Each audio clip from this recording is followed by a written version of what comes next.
All right, there's another commentary. I do a lot of commentary videos, I guess. It's about the current state of the industry, from what I see, from my little microcosm, I guess, from my little corner, and from what I talk to other nurses, be they travelers or classmates or friends or what have you, and what I see. And, you know, I like to think we're a pretty typical hospital. You know, rah, they think we're the #1 hospital, blah, blah, blah, blah. I don't, you know, I can give you a lot of reasons why we're not. I can give you a lot of reasons why we are. So I like to think we're typical, right? Whether we're in the higher range or in the middle range. We're probably definitely not in the lower range, just because, you know, most people come to us, but typical, let's say we're typical average. We're losing nurses in droves. You know, it's insane. Don't get me wrong, there's a fresh supply, just like all you guys that are gonna graduate or looking for changes to upgrade or what have you, but you know, the grass is not always greener on the other side. It used to be that, you know, a lot of people came to us even though we didn't pay the highest. That I'll tell you. We're about upper middle, but definitely not the top tier or upper in pay scale. If you want to classify, it's like, you know, low upper, let's say that. We're definitely not low or middle pack pay wise, but people still came to us over and above the couple local guys that are top tier pays because we're a better work environment. That work environment has changed. You know, not just in my unit, which is shocking. That's probably shocked me the most, because that's why I even stayed on my unit. I always talk about how difficult my unit is. It is a difficult unit. I'm sorry, there was some air conditioning in the background there. It is a very difficult unit. You know, we pick our assignments after you serve your time in our unit. And that was like one of the reasons why a lot of people would consider staying, or staying as long as they did. You know, because the work environment was good. We were very good. And we still are to some degree. But that has just changed in the landscape. And, you know, I think I mentioned in the previous video, it used to be they really abused new nurses. Or they didn't give a crap. Let's say that. No. They didn't give a crap about new nurses. All right? So I'm sorry to say that, but that's the truth. I'm going to tell you guys the truth. They didn't give a crap about you guys, me. We were cannon fodder. They just threw us in the grinder. They still are doing that, don't get me wrong. But they just did it in mass quantities and hoped to get something at the end. They're still doing that, but now they're actually looking at the process, and they're locking you in that grinder as long as they can to really sit through it and really crank you guys out. And I'll give you a couple examples. Orientees are being, and I see this all around, orientees are being forced under the microscope. It used to be your preceptor you were left alone with your preceptor, and he or she trained you, or a set of preceptors usually, you know, day, nights, and depending on their shifts, you know, you might have a couple preceptors. But they were left to train you. Now the educators and management are getting involved in that, and they don't realize the pressure of that. You know, they really don't, and I am surprised, because these are all nurses themselves. You know, that's what is surprising to me. I'm like, yo, you guys were nurses. You weren't nurses all that long ago. You know, some of them only a few years more than me. You know, some of them decades, but you know, they're decades in management. You've done this for decades. You guys know the drill. Why are you changing it all of a sudden? You know, they're changing it because the landscape's changing. But when you're trying to be trained with your educator, your manager, literally looking over your shoulder, how much pressure is that? We had a couple of people just say, I can't deal with this. Bye. And they don't realize that. The managers. I mean, some of you guys are really young. Some of your classmates, I mean, you guys are on my channel are probably older. And you could probably handle that intense scrutiny. But some 20-year-old, 22-year-old coming out of nursing school, they're freaking out. This is their first job.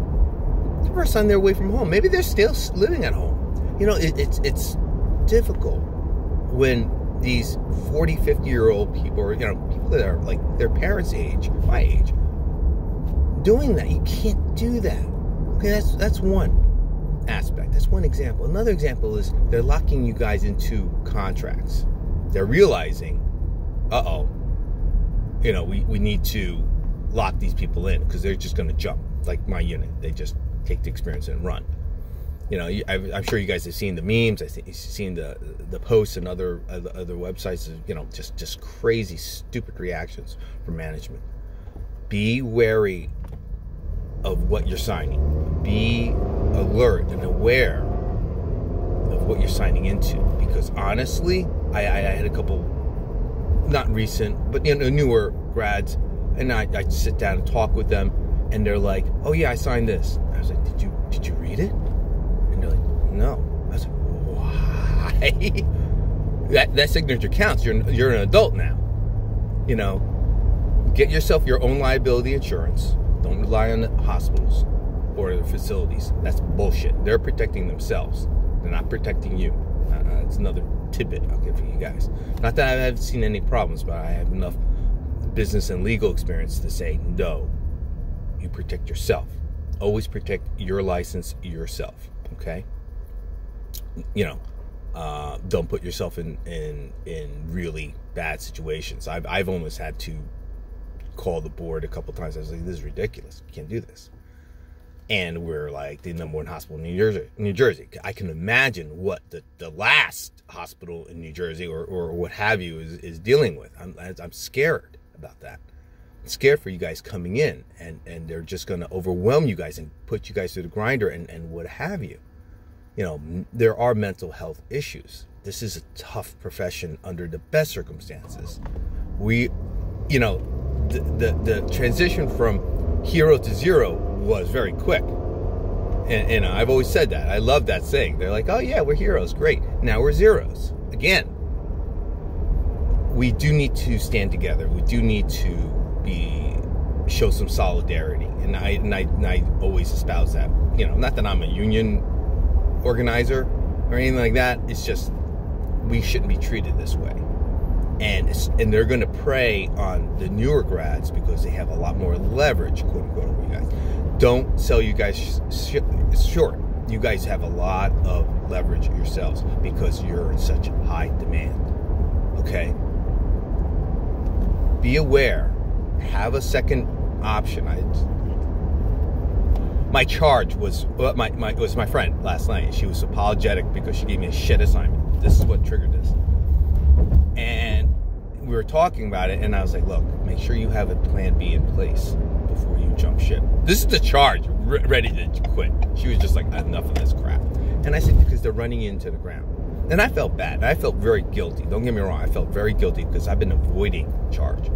Like a whole slew. The cohorts that came after me are being force trained into charge. And I basically told them, I said, literally, my manager said, "Hey, Ray, you know, have you brushed up on your charge?" And I just, I laughed at it. I was like, and I walked away.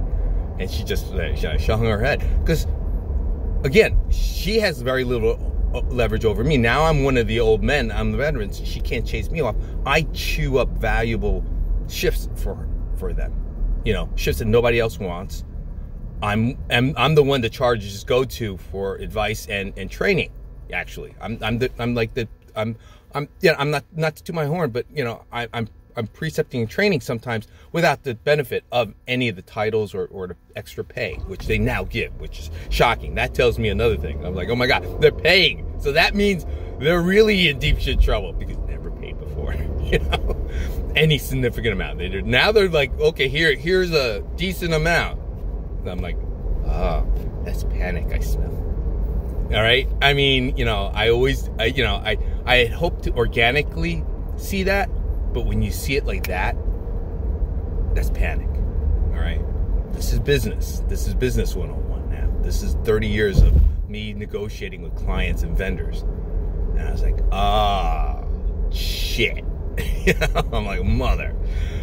So I felt, but going back to what that little snippet is, I felt bad because I've been avoiding charge.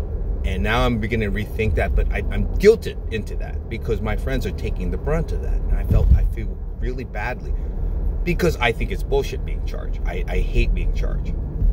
But now I'm like, oh shit, it's not fair. I feel the guilt of it's not fair that they're doing it and they're baby nurses, even babier than me. So I'm like, that's not fair. You know, I don't know. I'm still vacillating on it, but it prompted me to want to put this video out to say to you guys, don't let them push you guys around. Don't let them beat you up. All right, you do have value. You can negotiate. You have a significant value to them in mass. You know, it's you know, it's not like before where they could just grind you through. They will grind you through, but guess what? You have a lot of value now. Okay, good luck.